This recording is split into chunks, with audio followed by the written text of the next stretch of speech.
A paz do Senhor Jesus, meus queridos irmãos, eu sou o pregador Manassés, sejam bem-vindos ao nosso humilde canal. Bom, no vídeo de hoje eu quero responder uma pergunta que nos foi feita.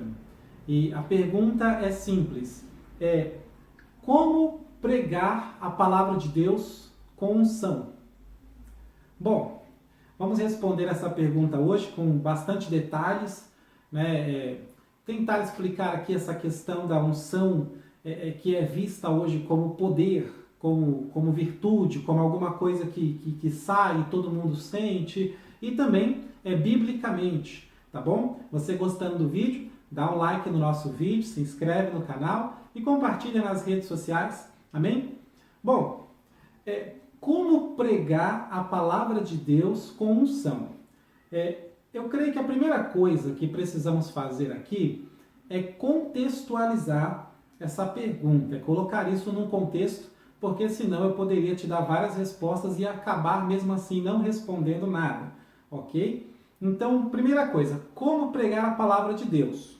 Até aqui. Então, primeiro vamos entender isso, para que a gente possa colocar depois a unção, né? Como pregar a palavra de Deus com unção. Então tá, como é que prega a palavra do Senhor? A Bíblia nos faz entender que o nosso ministério hoje é o ministério do ensino, tá? Do ensino. Como assim? Nós precisamos ensinar o Evangelho para as pessoas, tá bom?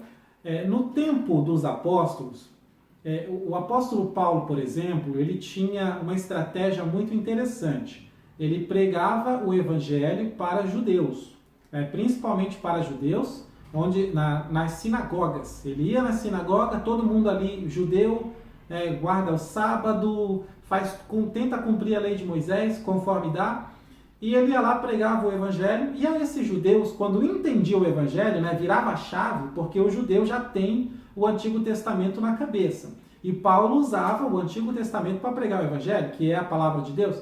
Então aí virou a chave, ele começou a entender melhor o Antigo Testamento, ele já está completamente capacitado intelectualmente para continuar pregando esse Evangelho e ensinando para as pessoas.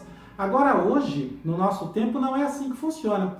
Você vai pregar o Evangelho para alguém e essa pessoa não sabe nada da palavra de Deus, do Antigo Testamento, faz a mínima ideia de nada. Então o que acontece? Você precisa ensinar. Para ela entender a palavra de Deus, você precisa ensinar. Esse é o nosso ministério hoje. Depois de Cristo, nesses últimos dias, o nosso ministério é do ensino. Não dá para você pregar o Evangelho sem ensinar. Você tem que ensinar. Ou seja, você tem que ensinar quem é Jesus, o que ele veio fazer nessa terra, tá? O que é o pecado, por que Deus considera que nós somos pecadores, né? Por que parece que Deus está nos acusando. Então você tem que ensinar essas coisas, aí a pessoa começa a entender e aí sim você prega o Evangelho e diz para ela, mas temos salvação, temos oportunidade, Jesus Cristo morreu por nós. Aí você vai explicar e ensinar o significado da morte do Senhor Jesus. Então você pode chamar isso de pregar, mas na prática o que está sendo feito é ensinar. O nosso ministério é do ensino, né? O nosso, que eu falo dos cristãos de uma forma geral nos dias de hoje. Então nós estamos aqui para ensinar a palavra de Deus. Então, como pregar a palavra de Deus? Simples, estudando. Tá? Se a nossa função é ensinar as pessoas quem é Jesus, o que ele fez, tá? O que isso significa para nós, como que recebemos a salvação, porque dúvidas vão surgir. As pessoas vão perguntar, mas como que alguém que morreu há 2000 anos atrás vai me salvar, sendo que eu nem existia quando Cristo morreu? E aí? Então você tem que estudar a palavra do Senhor, aprender, né? Não dá para você levantar para falar sem primeiro sentar para ouvir. Então, basicamente está respondido. Como pregar a palavra de Deus? Primeiramente estudando essa palavra, aprendendo bastante, para que você possa então ter total controle do assunto, do tema, e ensinar, explicar, pregar para as pessoas. É claro que sempre tem aqueles religiosos mais fanáticos, que toda vez que a gente fala que tem que estudar, eles falam, tem que orar, tem que orar. Irmão, orar e jejuar, isso é uma coisa que todo cristão tem que fazer. não é só aquele que se compromete a pregar a palavra de Deus, tá bom? Então, se você não ora porque você não prega e nem canta, você está escandalizando o Evangelho, tá? A oração não é uma obrigação. A oração é um prazer que nós temos de estar na presença de Deus, de ter comunhão com Deus. A leitura da palavra não é uma obrigação do pastor, do pregador. Não, isso daí é um prazer de todo cristão em ler a palavra do Senhor, em meditar e se alimentar. Hoje em dia eu fico assustado com a quantidade de pessoas que não sentem o gosto na alma da palavra de Deus. Porque quando você passa a meditar na palavra de Deus, você percebe que ela tem um sabor doce, mais pura que o mel. E você vai passar a entender por que o salmista, ou os salmistas, no livro dos Salmos, elogiavam tanto a palavra, né? Como eu amo a tua palavra, como é doce a tua lei, como é agradável os teus preceitos, os teus caminhos. Inclusive o Salmo 119, que é o maior de todos, é um elogio eterno à palavra do Senhor. Em cada versículo ali, se você prestar atenção, está sempre elogiando e exaltando a palavra de Deus. É ali que está dizendo no verso 9, por exemplo, como purificará o mancebo o seu caminho? Observando conforme a tua palavra. No verso 11, escondi a tua palavra no meu coração para não pecar contra ti. No verso 105, lâmpada para os meus pés é a tua palavra e luz para o meu caminho. Glória a Deus. Então até aqui, estamos contextualizando. Agora vamos colocar a questão da unção. Como pregar a palavra de Deus com unção? Bom, primeiramente vamos definir o que é unção, ok? No Antigo Testamento, todo mundo sabe que quando se ia ungir alguém, derramava óleo sobre essa pessoa, sobre a cabeça da pessoa, ou no caso o azeite, óleo de azeite. E isso é um pedido, isso é uma coisa que vem do próprio Deus na lei de Moisés, quando ele diz para Moisés, por exemplo, separar o seu irmão Arão para o ministério sacerdotal, a cerimônia, o processo ali envolvia derramar azeite sobre a cabeça de Arão. Então Arão ele foi ungido a sumo sacerdote, os seus filhos foram ungidos a sacerdotes, e a ideia, ou o princípio que você tem aí é que unção é nada mais, nada menos do que autoridade. Uma autoridade que é conferida por Deus. Ou seja, vamos dizer assim, Arão, ele foi ungido por Deus para ministrar na presença do Senhor, para exercer o ministério sacerdotal.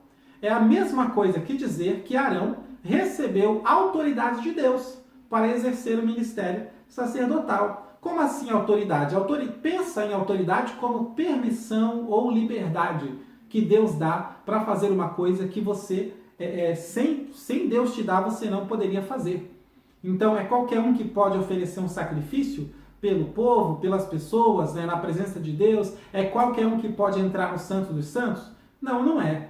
Embora possa ter aí muitos sacerdotes, somente o sumo sacerdote poderia entrar uma vez só no ano no Santo dos Santos. Então tem coisas que não é qualquer um que pode fazer. E para que alguém faça isso, Deus concede a essa pessoa autoridade, ou seja, unção. Ok?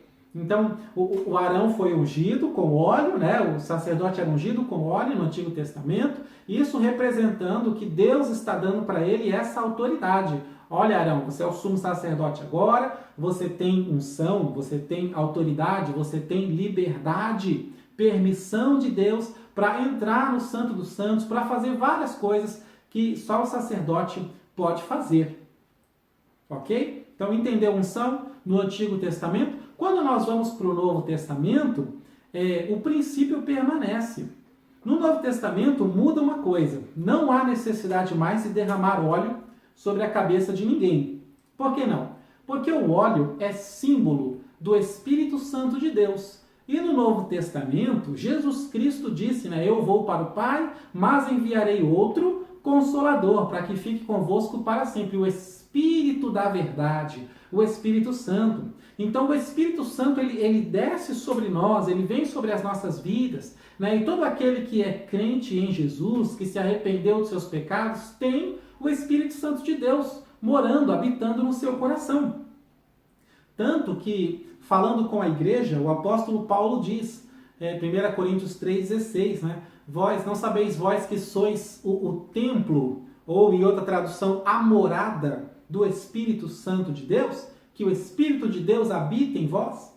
Então, não há necessidade de derramar óleo sobre a cabeça agora no Novo Testamento, porque nós temos a unção que vem do alto, ou seja, o Espírito Santo de Deus está na nossa vida. Dessa forma, nós já estamos sendo ungidos por Deus. Entendeu? Simples, né? Ah, mas esse pessoal aí que pega um jarro desse tamanhão de azeite, um desperdício, né? E jogando na cabeça dos outros. Olha, eu particularmente poderia dizer que se a pessoa não tem o Espírito de Deus, bate realmente um desespero, né? De conseguir, nem que seja a moda antiga. Bom, quem tem o Espírito Santo de Deus não precisa disso. Por exemplo, em 1 Coríntios 1, 21, Paulo diz claramente que quem nos ungiu foi Deus. Deus nos ungiu. Tá? Então, veja que muda a forma. Não é mais derramando o azeite, né, sobre a cabeça de alguém, porque o azeite era apenas um símbolo. E isso fica muito claro na prática em 1 Samuel 16. Estamos no Antigo Testamento, depois da lei de Moisés, tá? E o profeta Samuel enche um vaso de azeite, vai até a casa de Jessé e ele unge a Davi. Lá em 1 Samuel 16 você vai encontrar. Ele derrama o azeite sobre Davi e a Bíblia diz que naquele momento o Espírito de Deus se apoderou de Davi. Ok? Então o azeite é um símbolo, né, que o Espírito Santo de Deus passa agora a habitar na vida dessa pessoa. E o que hoje não precisa mais ser feito, porque o Espírito Santo de Deus, ele vem a pedido de Cristo, né? Ele foi enviado e ele está aqui na terra, está aqui conosco, em nós, habitando na igreja. Então não precisa mais derramar azeite, certo? E isso é unção. A forma de ungir mudou, agora nós somos ungidos pelo Espírito Santo, que está em nossa vida, e o princípio permanece. Qual que era o princípio da unção no Antigo Testamento? Deus está dando autoridade, Deus está dando permissão, Deus está dando liberdade de fazer uma coisa que sem Deus você não poderia fazer. É o mesmo princípio agora no Novo Testamento e nas nossas vidas. Tá? Então Deus nos ungiu. Somos ungidos porque temos o Espírito Santo de Deus na nossa vida. E isso é autoridade. Autoridade para quê? Pensa sempre em autoridade ligado à liberdade e permissão de Deus, tá? Para fazer alguma coisa que se Deus não permitisse, não poderíamos fazer, ok? Isso fica claro também, tem vários exemplos, né? E o vídeo vai ficar grande.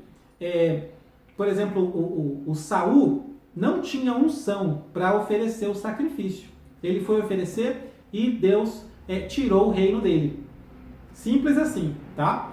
Então, por exemplo, hoje nós somos ungidos pelo Espírito Santo e nós temos autoridade. Autoridade para quê? Bom, temos autoridade, liberdade e permissão, por exemplo, para falar com Deus. Falar com Deus. Você acha que é qualquer pessoa que pode falar com Deus? Não é não. Por exemplo, em Provérbios, acho que 15, 29, deixa eu até ver aqui, Provérbios 15, 29 diz assim que longe está o Senhor dos ímpios, mas escutará a oração do justo. É isso mesmo. E a Bíblia ainda diz mais. Por exemplo, acho que agora Provérbios 28, mas diz assim, aquele que desvia os seus ouvidos de ouvir a lei, até a sua oração será abominável. Provérbios 28, verso 9, o que desvia os seus ouvidos de ouvir a palavra de Deus, traduzindo, até a sua oração será abominável. Então, Deus não vai receber. E trazendo para o Novo Testamento, porque tem gente que acha que o Antigo Testamento passou, não deve ser usado mais e quase nem considera como palavra de Deus. Isso é um erro muito grave, tá? A Bíblia toda é a palavra de Deus e é útil, toda ela. Ainda que a gente pregasse só no Antigo Testamento hoje, seria útil da mesma maneira, ok? Então, trazendo para o Novo Testamento, Jesus ele conta uma história em Mateus capítulo 18, fala do publicano e do fariseu, né? Os dois subiram para orar e a oração do fariseu foi arrogante e a oração do publicano foi de humilhação. E Jesus diz que, deixa entender ali que Deus recebeu a oração do publicano, mas rejeitou a oração do fariseu porque foi uma oração arrogante. Então não é qualquer um que tem essa autoridade para falar com Deus, percebe? Permissão, liberdade. Até mesmo o autor aos Hebreus, no capítulo 10, no verso, acho que 19, né? Ele diz assim, tendo, pois, irmãos, ousadia remete ao quê? Remete à autoridade. Tendo, pois, irmãos, ousadia, né? Coragem, para entrar no santuário pelo sangue de Jesus, pelo novo e vivo caminho que ele nos abriu. Glória a Deus. Então nós temos unção hoje, somos ungidos. Então unção, permissão, autoridade, liberdade da parte de Deus para falar com Deus em todo o tempo, em qualquer momento. Se eu quiser falar com Deus aqui agora, eu não preciso mandar chamar um pastor, um padre, não. Eu posso dobrar os meus joelhos, eu posso me conectar com Deus através do Espírito Santo e falar diretamente com Ele. Isso é permissão, isso é liberdade, isso é autoridade, isso é unção. Nós temos unção, autoridade para quê? Nós temos autoridade para pregar a palavra do Senhor. Nós temos autoridade para orar pelas pessoas, para interceder pelas pessoas, Deus ouvir e curar alguém, mudar a vida de alguém através da nossa oração. Então tem muitos exemplos aí, muitas coisas, muitas permissões e liberdades, muitas bênçãos que nós recebemos pelo simples fato de sermos ungidos por Deus. Tá? Mas para não sair do foco, então como pregar a palavra de Deus com unção? É a mesma coisa que como pregar a palavra de Deus com autoridade. Autoridade dada por Deus. Até aqui fica bem claro e praticamente respondido que se você é um cristão verdadeiro, se arrependeu, tem o Espírito Santo de Deus na sua vida, então você tem autoridade. Você tem liberdade para pregar a palavra do Senhor. Simples assim. Agora, trazendo para o outro lado. Às vezes a pessoa que pergunta isso, ela não está querendo saber dessa forma, com todos esses detalhes, biblicamente, como pregar a palavra de Deus com unção.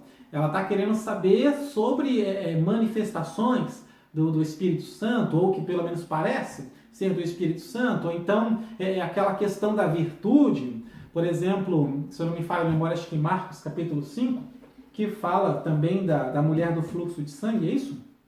Vou dar uma olhadinha aqui. E quando ela tocou nas vestes do Senhor Jesus, ele disse assim, alguém me tocou, porque de mim saiu poder. É isso mesmo. Marcos capítulo 5, 28 em diante. E ele diz, alguém me tocou porque de mim saiu poder. Então, de repente, a pessoa que fez essa pergunta, como pregar a palavra de Deus com unção, está querendo saber mais ou menos nesse sentido. Eu quero pregar e enquanto eu falo, eu quero que as pessoas sintam um monte de coisa. Eu quero pregar e enquanto eu estou pregando, eu quero ver a igreja sentindo arrepios, eu quero ver a igreja sentindo calor, sentindo frio, dando risada à toa, dando muito glória a Deus, aleluia. Bom, isso aí implica dizer que ninguém controla o Espírito Santo de Deus, ok? Mas, ao mesmo tempo, o Espírito Santo de Deus não é descontrolado. Ou seja, ele é Deus, então ninguém controla ele. Mas ele também não é descontrolado ao ponto de deixar a igreja descontrolada. Então, você querer pregar e querer que as pessoas sintam alguma coisa não compete a você. Não é a cargo do pregador. Se coloque no lugar de Noé, por exemplo. Deus mandou ele construir uma arca, mas também mandou ele pregar. E o apóstolo Pedro chama ele de pregoeiro da justiça. Glória a Deus. Então Noé está pregando com palavras, avisando as pessoas que vai vir um dilúvio. Noé está pregando com o testemunho, a sua família está de acordo a entrar na arca.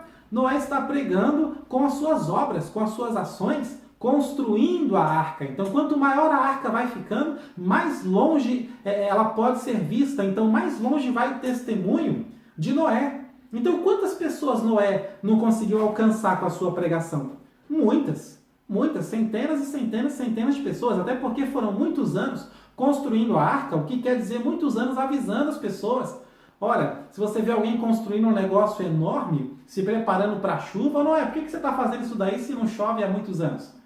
Aí ele vai dizer, porque Deus mandou, Deus disse que vai vir um dilúvio, então, por causa dos nossos pecados. Ou seja, Noé pregou muito. Noé pregou muito.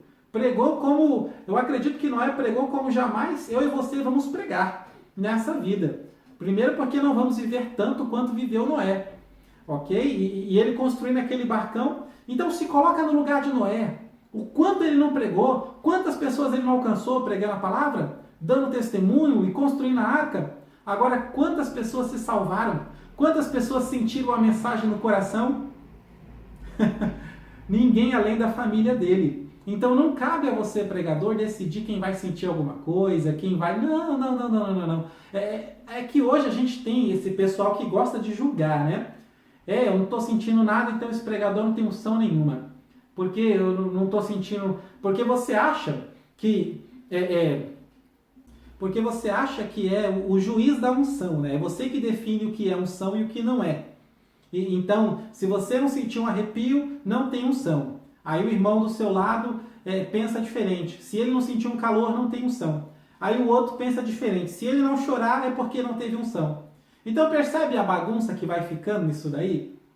Tá? Então não cabe ao pregador ou a ninguém definir o que o Espírito de Deus tem que fazer com as pessoas durante uma pregação. Até porque se fosse assim, através dessas manifestações esquisitas, o apóstolo Pedro seria o homem mais vazio de Deus que eu já conheci em toda a Bíblia.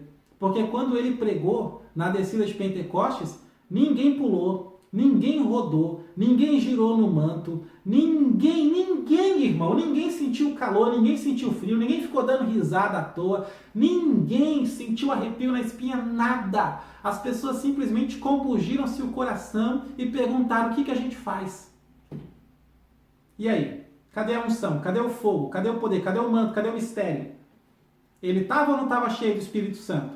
Se a Bíblia é verdadeira, e com certeza é, ele estava cheio do Espírito Santo, tinha acabado de receber, tinha falado novas línguas e estava pregando a palavra do Senhor.